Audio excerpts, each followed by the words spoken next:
하나님의 말씀 마태복음 22장 1절부터 옵니다.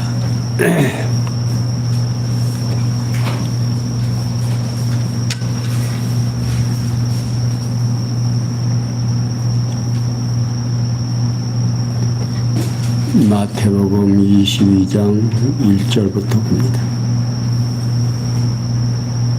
찾으신 줄 알고 함께 보겠습니다.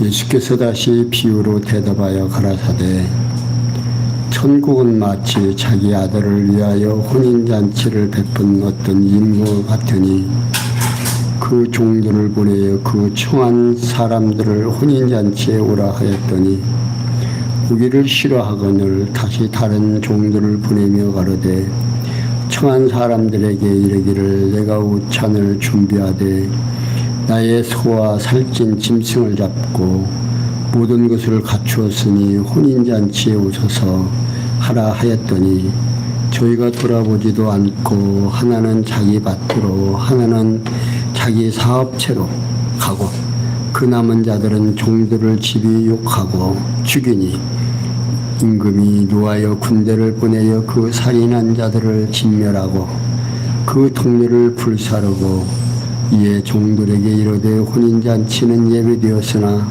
청한 사람들은 합당치 아니하니 사거리 길에 가서 사람을 만나는 대로 혼인잔치에 청하여 오너라. 한데 종들이 길에 나가 악한 자나 선한 자나 만나는 대로 모두 데려오니 혼인잔치에 손이 가득한지라. 임금이 손을 부려 들어올새 거기서 예복을 입지 않은 한 사람을 보고 가로되 친구여 어찌하여 예복을 입지 않고 여기 들어왔느냐 하니 저가 유구무원이오늘 임금이 사관들에게 말하되 그 수족을 결박하여 바깥 어두움에 내어 던지라.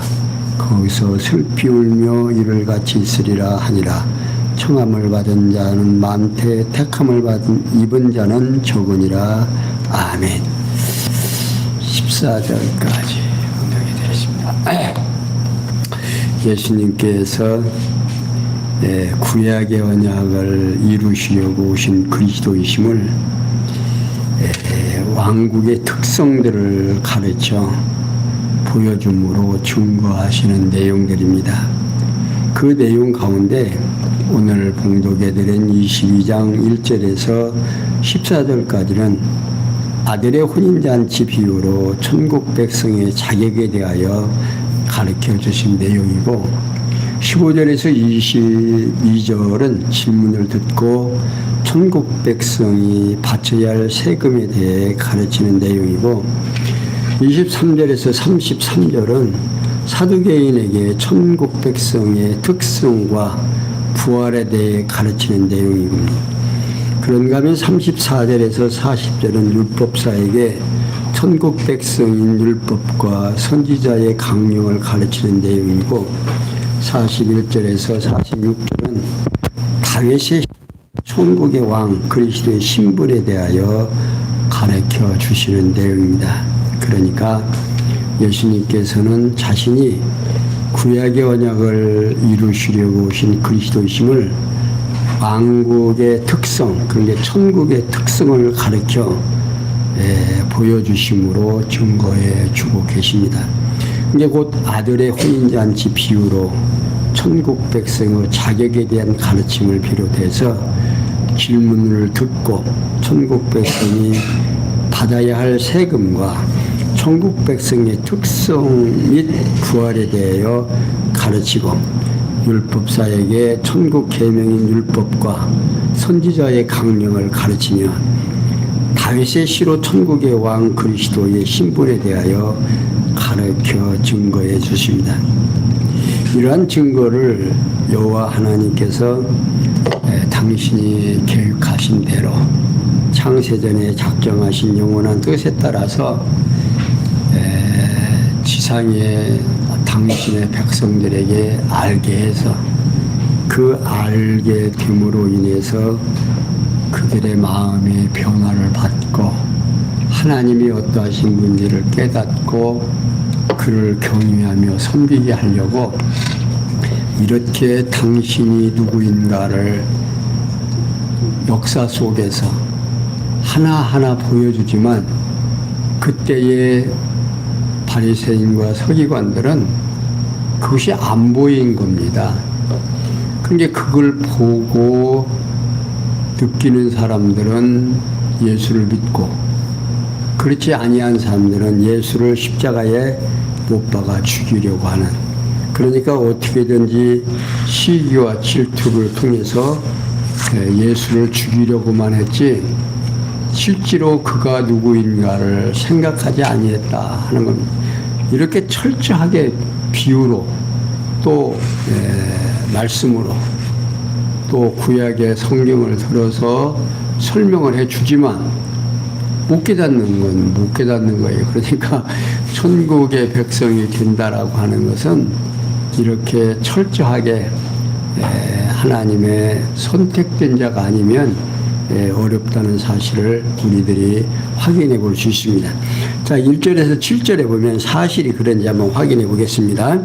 예수님께서 임금이 종을 보내어 초대한 아들의 혼인잔치에 아무도 오지 아니한 비유로 증거하시는 내용인데, 예수께서 앞에서 포도원 비유로 이제 가르치시고 21장에서 지금 포도원 비유로 말씀해 주셨죠. 그리고 다시 비유로 천국을 마치 자기 아들을 위하여 혼인잔치를 베푼 어떤 임금과 같다고 말하고 있습니다. 곧 천국은 신랑 되신 그리스도와 신부인 성도가 한 몸을 이루는 즐거움과 같다는 뜻에서 지금 비유로 말씀하시는 거예요. 그리고 예수 임금이 그 종도를 보내 그 청한 사람들은 혼인잔치에 초대했으나 오기를 싫어하였다고 하고 있습니다. 이는 구약시대 여러 선지자들을 보내어 여호와께로 돌아오라고 전하게 하셨으나 이스라엘 백성이 거절했다는 뜻에서 비유로 지금 말씀하고 있는 겁니다.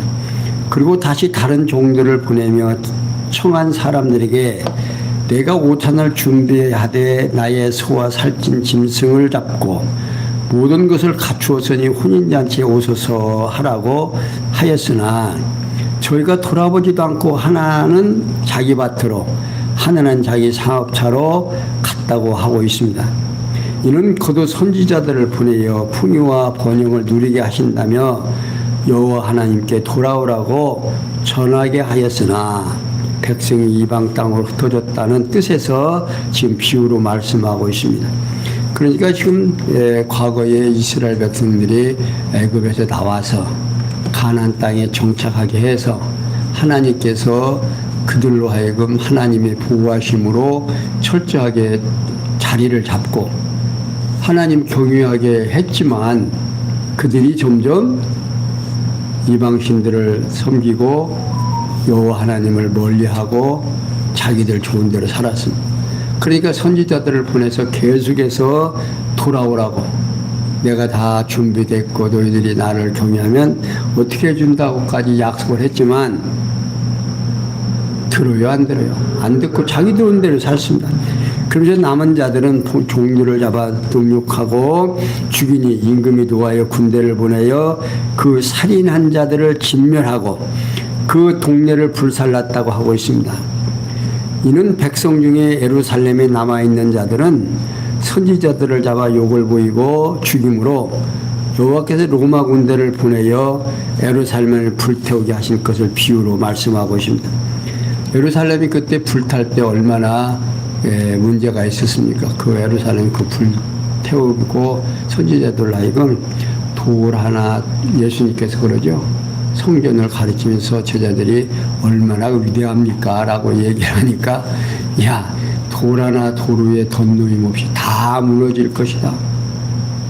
그러나 내가 며칠 만에 3일 만에 다시 지켰노라고 하시는 그 말씀 따라서 결국 그 후에 이스라엘 백성들이 그 예루살렘에 모였고 나머지는 도망갔는데 그거 불질러 가지고 그 예루살렘 그 성전이 불타가지고 그 안에 금으로 다 장식해 놓은 것들이 녹아서 그 불로 인해서 녹아가지고 벽돌 사이사이로 다 들어갔습니다. 돌 사이로. 이게 그 금펜이라고 예수님이 말씀하신 대로 그냥 돌 하나 돌 위에 돋놓임 없이 다 무너졌다는. 지금 그 성벽, 지금 통곡의 성벽 남은 것은 그 성전 바깥 그 담장만 남은 거지 성전의 담장이 하나도 남은 것이 없다고. 그것을 지금 예수님께서는 내다보면서 지금 말씀하고 곧 예수님 십자가에 죽으시고 부활 승천하신 후에 로마 군대가 예루살렘에 쳐들어와 가지고 흩어지고 남은 백성을 살육하고 성을 불태워 회파할 때 BC 70년까지의 상황을 비유로 지금 말씀하고 있는 겁니다. 이렇게 예수님께서 임금이 종을 보내요. 초대한 아들로 혼인잔치에는 아무도 오지 아니한 비유로 증거해 주고 있어요. 자, 그러면 8절에서 14절은 예수님께서 임금이 종들로 사거리에서 청하여 온 자 중에 예복을 입지 않은 자를 내어 쫓는 비유로 증거하고 있습니다. 그러니까 예수님께서는 계속해서 혼인잔치에 관의 말씀을 하고 있는데 곧 예루살렘에 불타버린 이후의 상황을 지금 비유로 말씀하고 있는 거예요. 앞에서 동네를 불사르게 한 임금은 종들에게 혼인잔치는 예비되었으나 청한 사람은 합당치 아니하니 사거리 길에 가서 사람을 만나는 대로 혼인잔치에 청하여 오라고 명했습니다. 이는 성령 하나님께서 전도자들을 예루살렘이 아닌 사거리 곧 이방 땅으로 보내어 만나는 사람마다 천국으로 초청을 합니다. 지금 비유로 지금 말씀하고 있는 거예요. 그러니까 오늘 이방인들, 오늘 우리들이 지금 혼인잔치에 이제 청음을 받아서 지금 등장을 하는 거죠.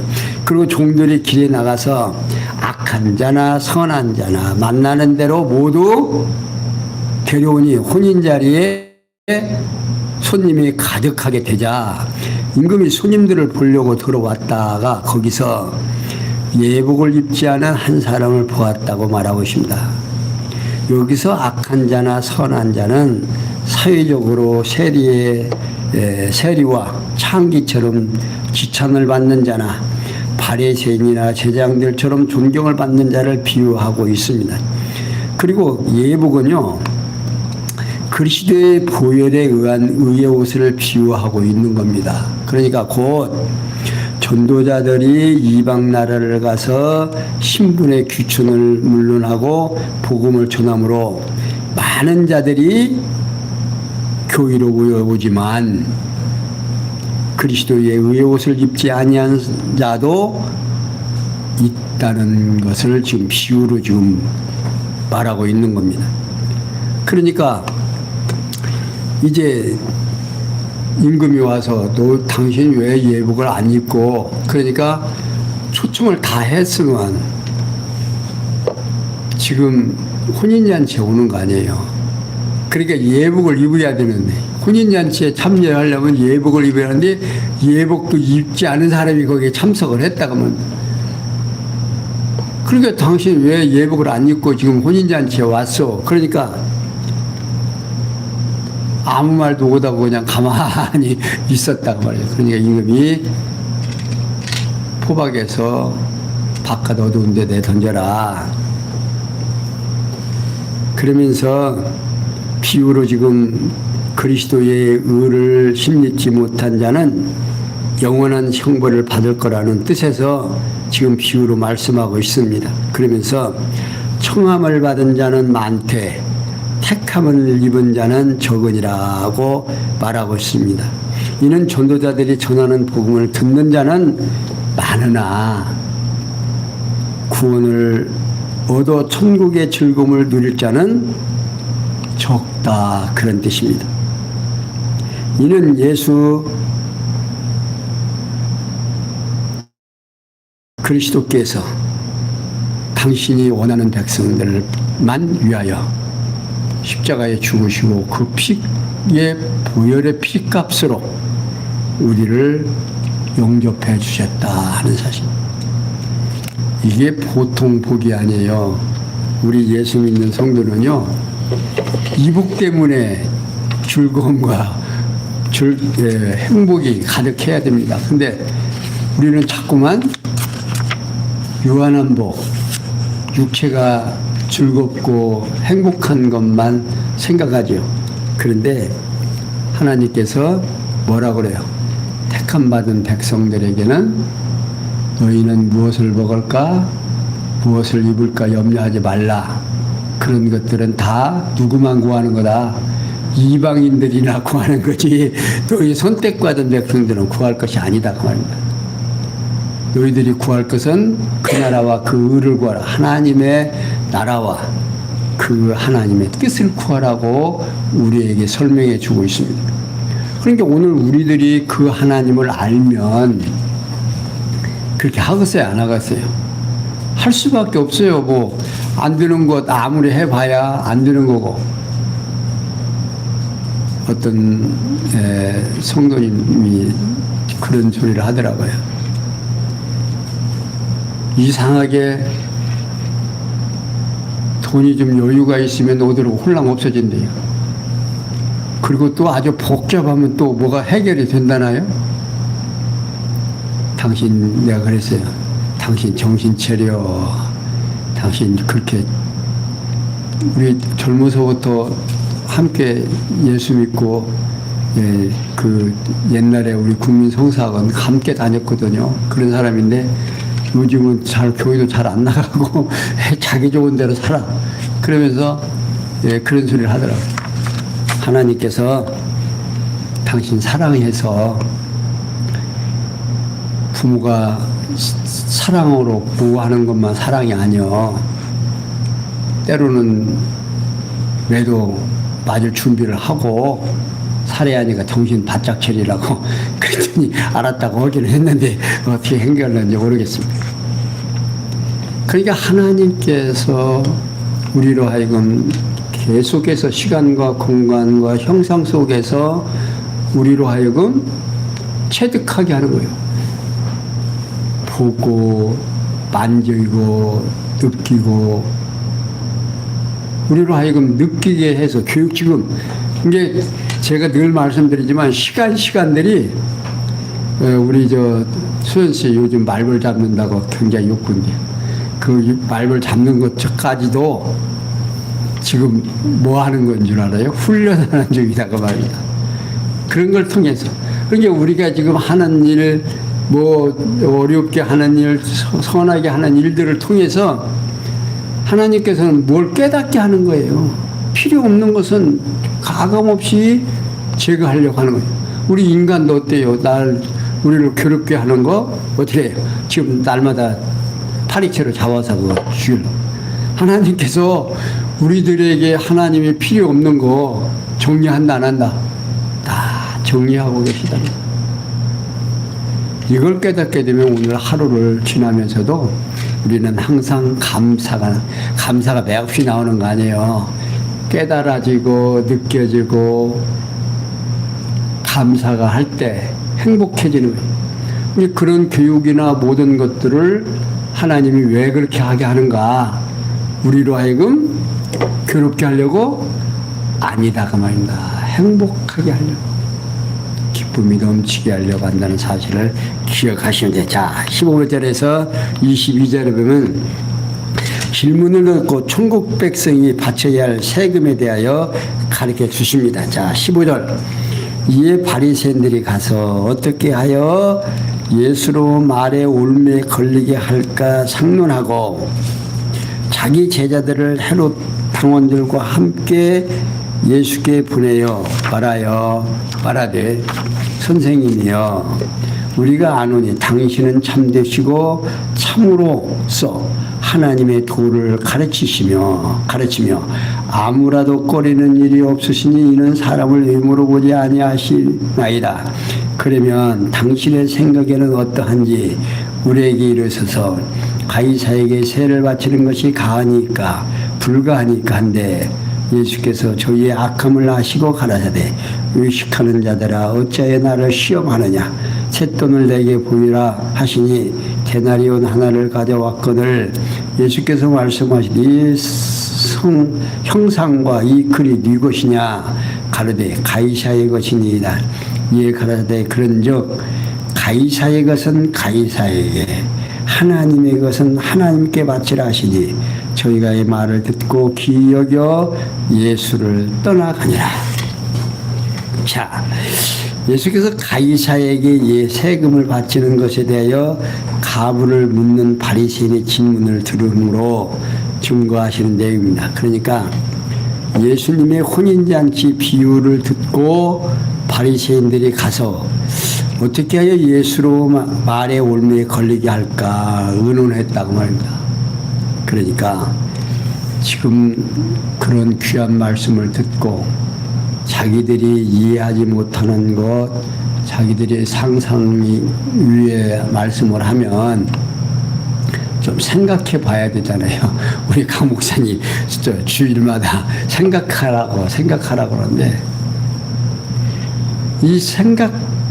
그들이 생각하면 답이 나올 거 아니에요. 그들은 율법에 능통한 자들이고 참 성경을 늘 가지고 사는 사람들.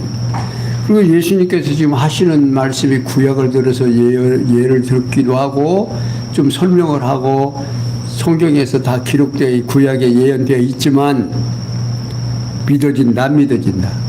거기는 상관없이 저걸 어떻게 해야 해치고 그런 생각만 한다고 말입니다.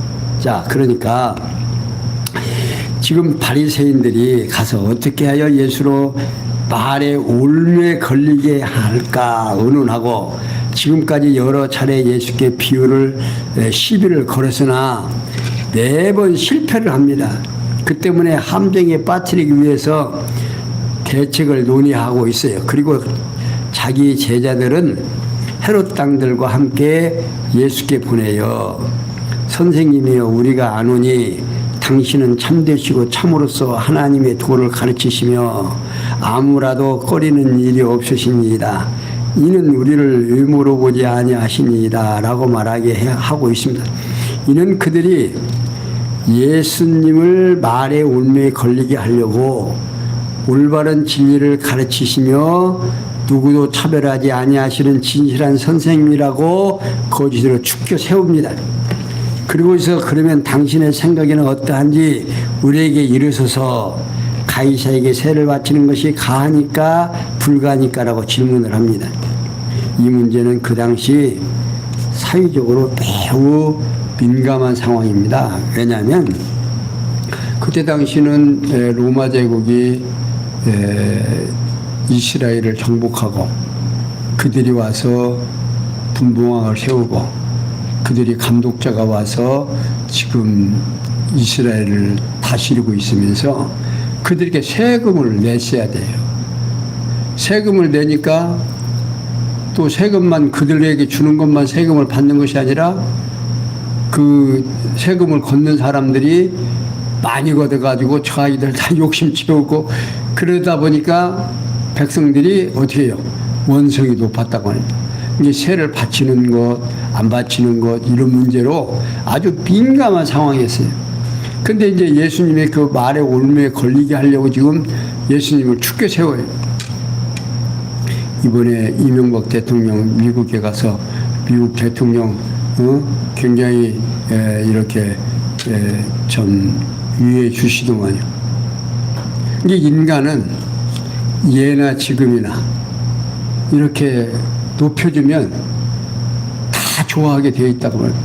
그러니까 이때도 지금 수천 년 전에도 이렇게 지금 예수님을 높여 세워놓고 지금 질문을 해요.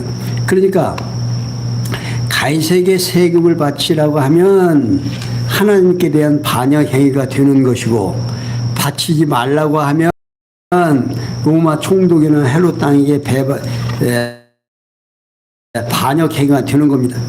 그러니까 만약에 그 둘 중에 하나를 얘기를 하면 이제 곤란하게 이제 빠뜨리려고 하는 거예요. 그래서 따라서 세를 바치라고 하거나 바치지 말라고 대답할 수 없는 난처한 문제입니다.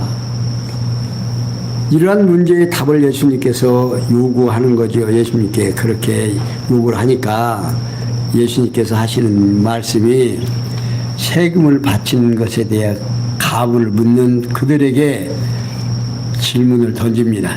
자, 18절에서 22절에 보면 예수님께서 바리새인들의 세금에 대한 질문을 받으시고 명쾌한 답변으로 가르쳐 증거하신 내용입니다. 그러니까 예수님께서는 세금에 대한 질문을 들으시고 그들의 악함을 아신 거지요. 그래서 그들에게 의식하는 자들아 어찌하여 나를 시험하느냐, 쇳돈을 내게 보이라고 명하십니다.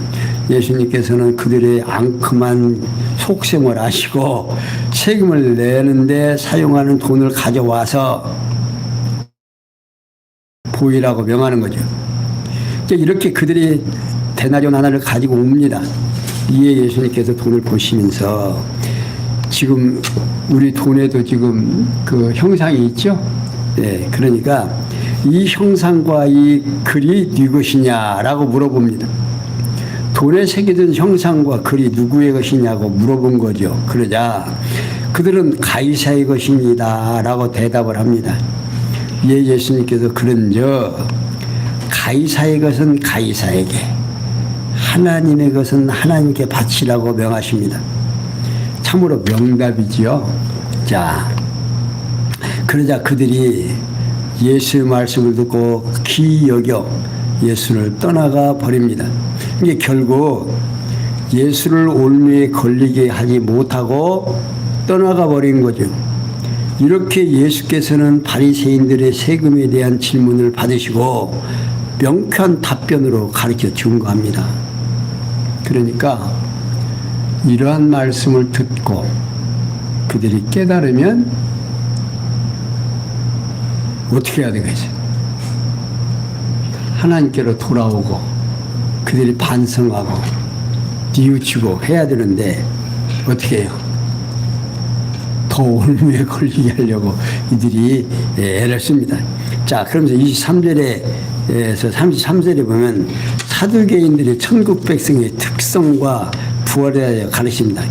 부활이 없다는 사두개인들이 그날에 예수님께 와서 물어 가로되 선생님이여, 모세가 일렀으되 사람이 만일 자식이 없이 죽으면 그 동생이 그 아내에게 장가들어 형을 위하여 후사를 세울지니라 하였나이다. 우리 중에 7 형제가 있었는데 마치 장가들었다가 죽어 후사가 없으므로 그의 아내를 그 동생에게 끼쳐두고 그 둘째와 셋째로 7까지 그렇게 하다가 추후에 그 여자도 죽었나이다. 그런즉 저희가 다 그를 취하였으니 부활 때에 7 중에 네 아내가 되리까. 예수께서 대답하여 가라사대 너희가 성경도 하나님의 능력도 알지 못하는 거로 오해하였도다. 부활 때에는 장가도 아니가고 시집도 아니가고 하늘에 있는 천사들과 같으니라. 죽은 자의 부활을 의논할진대 하나님이 너희에게 말씀하신 바 나는 아브라함의 하나님이요 이삭의 하나님이요 야곱의 하나님이로라 하신 것을 읽어보지 못하였느냐. 하나님은 죽은 자의 하나님이 아니요 산 자의 하나님이시라 하시니 우리가 듣고 그 가르침에 놀라더라. 자, 예수께서 이제 바리새인들이 세금에 대한 답변을 듣고 떠나갑니다. 그게 부활이 없다 하는 사두개인들이 그날에 예수께 와서 또 물어봅니다. 선생님이요, 모세가 일렀으되 사람이 만일 자식이 없이 죽으면 그 동생이 그 아내에게 장가들어 형을 위하여 후사를 세울지니라. 신명기 25장 5절을 지금 들고 말하는 겁니다. 그러니까 이 사두개인들은 부활은 물론 천사도 영도 믿지 않는 유물론자들입니다. 그러니까 예수님을 시험하려고 모세가 기록한 성경을 빙자해서 지금 질문을 하는 거예요. 그리고 이어서 우리 중에 7 형제가 있었는데요. 큰 형이 장가를 가서 이제 결혼을 했는데 이제 아이를 못 낳고 형이 죽었습니다. 그러니까 그 다음 형제에게 이제 내려가서 7째까지 다 이제 그 여인하고 살았는데 결국 부활하게 되면 나중에 그 아내가 누구 아내가 됩니까? 라고 지금 질문을 하는 거예요. 그러게 참 고약한 사람들이죠. 그리고 이어서 부활 때는 그러니까 예수님께서 지금 그 얘기를 듣고 답변은 하지 못할 줄로 생각을 했지만 예수님께서 너희가 이제 설명을 하는데 성경도 하나님의 능력도 알지 못하는 거로 오해했다고. 오늘 우리도 이제 부활하게 되면 지금 오늘 우리와 지금 사는 현실과 같은 줄로 지금 생각하는 사람들이 있을 수 있습니다. 근데 여기에서 지금 예수님께서 지금 확실하게 그걸 지금 우리들에게 보여주는 거예요. 자, 예수님께 너희가 성경도 하나님의 능력도 알지 못하는 거로 오해하였도다라고 먼저 지적을 해줍니다. 그런 게 사두개인들이 성경도 하나님의 능력도 알지 못하면서 하나님의 말씀 성경을 빙자해서 질문했기 때문에 잘못 알고 있음을 지적하고 있는 거예요. 그리고 이어서 부활 때는 장가도 아니가고 시도 아니가고 하늘에 있는 천사들과 같으니라 고 답변을 해줍니다. 그러니까 헬라의 본문 소두에는 가르라고 하는 이유 접속사가 있습니다. 그런데 본문 사두개인들이 부활에 대한 오해를 한 이유로 이해되는 답변이에요. 그러니까 물론 자신들이 사두개인들은 부활을 신령한 몸의 부활이 아닌 육체적 재생으로 생각하고 있는 겁니다. 그러니까 오늘 우리들이 지금 살아가고 있는 이 몸으로 이렇게 생긴 몸으로 지금 우리가 부활하는 줄로 안다고 해요. 근데 부활하는 몸은 이렇게 생긴 몸이 아니고 그러니까 예수님께서는 부활한 천국 백성의 특성에 대하여 지금 분명하게 밝혀주고 있습니다. 오늘 우리가 어떻게 생긴 형태로 지금 부활할 것인지 우리가 여기서 지금 한번 생각을 해요. 신령한 몸으로 사는 것입니다. 그러니까 재생이 아니고 육신으로 다시 사는 것이 아니라면 부활은 육신이 아닌 신령한 몸으로 사는 겁니다. 그러니까 예수님께서 부활에 대해서 죽은 자의 부활에 의논할진대 하나님이 너희에게 말씀하신 바 나는 아브라함의 하나님이요 이삭의 하나님이요 야곱의 하나님이라 하신 것을 읽어보지 못하였느냐. 하나님은 죽은 자의 하나님이 아니요 산 자의 하나님이시라고 가르쳐줍니다. 여기 나는 아브라함의 하나님이요 이삭의 하나님이요 야곱의 하나님이요 라고 출애굽기 3장 6절에 있는 말씀은 여호와께서 언약을 세우신 이스라엘 열조의 하나님이라는 뜻입니다. 그리고 하나님은 죽은 자의 하나님이 아니고 산 자의 하나님이라 하는 말씀이에요. 그러니까 이스라엘 열조가 육신으로는 죽었으나 그 영혼은 살아있다는 것을 강조하여 말씀하시는 겁니다. 이는 부활도 영도 천사도 없다는 사두개인들에게 매우 충격적인 말씀이다.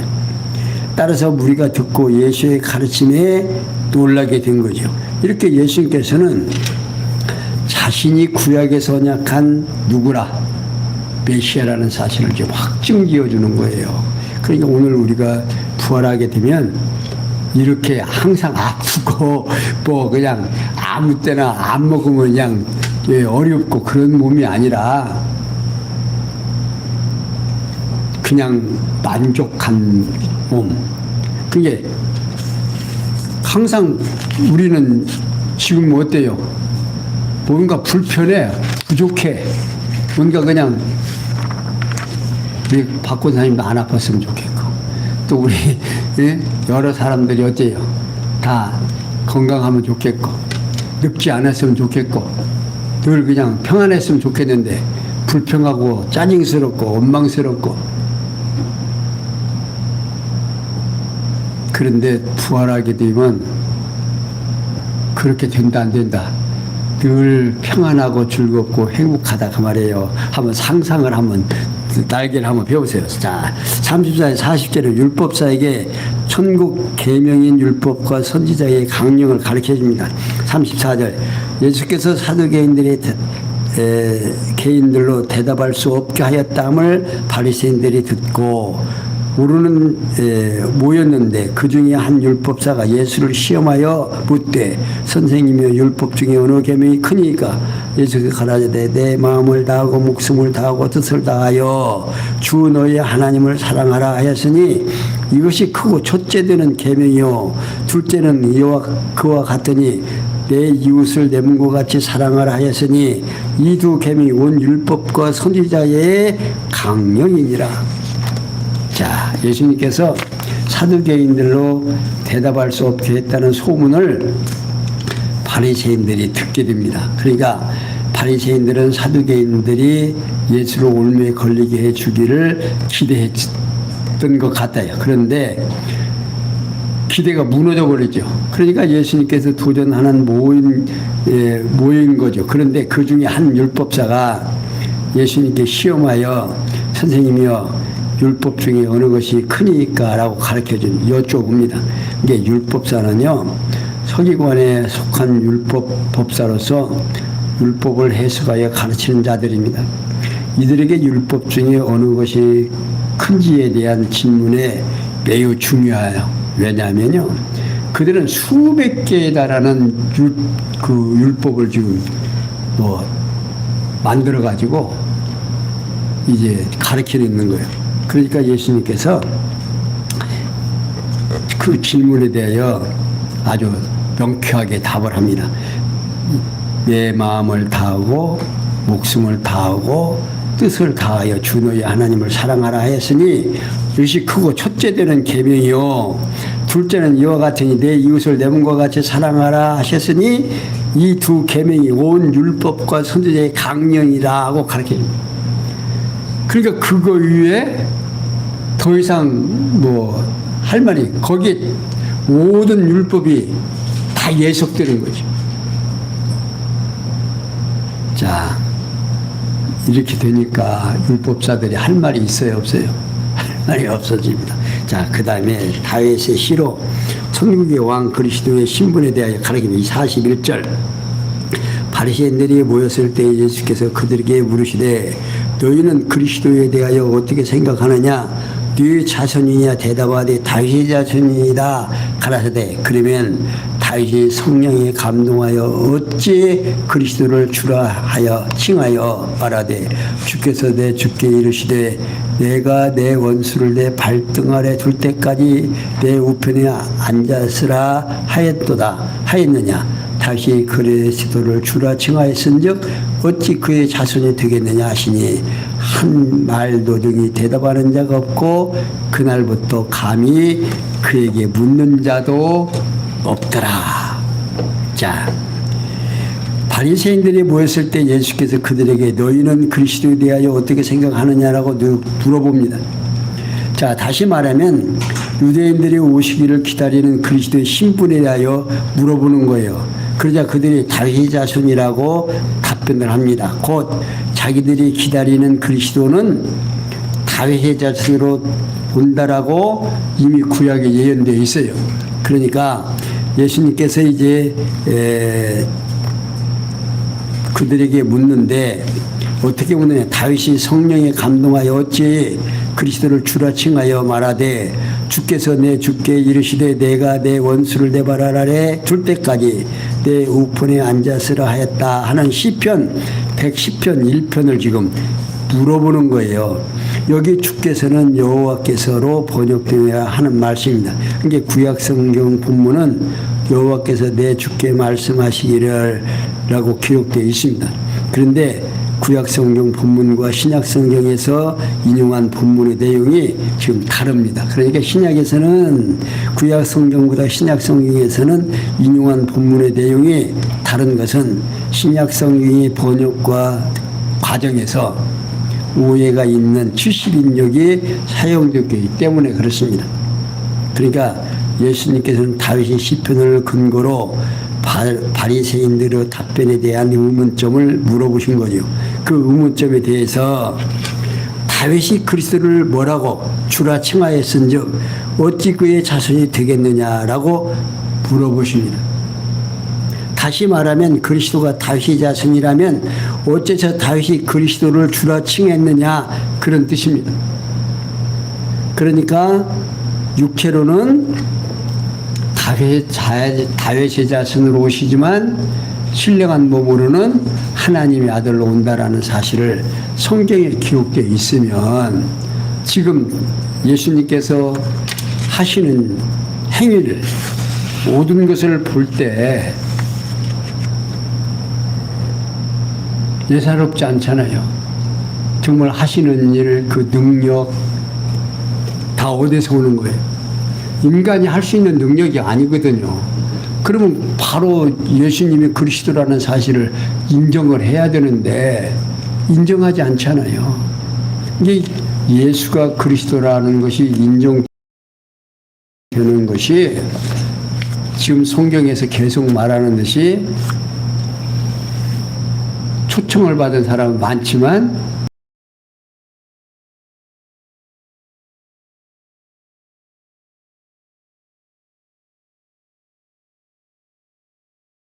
택함 받은 자는 적다 그 말입니다. 그러니까 이렇게 말씀을 통해서 당신이 그리스도라는 사실을 이렇게 보여주지만 못 보는 자들은 못 본다 그 말이에요. 이런 것들을 통해서 늘 말씀드리지만 이런 말씀들이 깨달아지고 느껴지고 한다는 거, 이것이 바로 뭘 의미하는 거냐? 내가 선택받았다는 사실, 내가 그리스도의 참 교회의 지체가 됐다는 사실을 꼭 기억하시면서 힘드셨죠? 힘내시고 내일도 화이팅하는 아름다운 시간들이 되시길 바라면서 오늘 여기까지 설명해 드렸습니다. 기도합니다. 영광의 하나님, 우리에게 주어지는 이 놀라운 사건들, 소식을 들으면서 하나님이 우리를 얼마나 사랑하는가를 깨닫게 하시고 우리로 하여금 하나님의 크신 사랑을 깨닫고 그 은혜에 감사하며 살아갈 수 있도록 오늘도 또한 내일도 희망과 용기를 허락하여 주셔서 힘차게 살아가는 저희들의 삶 되도록 인도하여 주시옵소서. 예수님의 이름으로 기도하옵나이다. 아멘.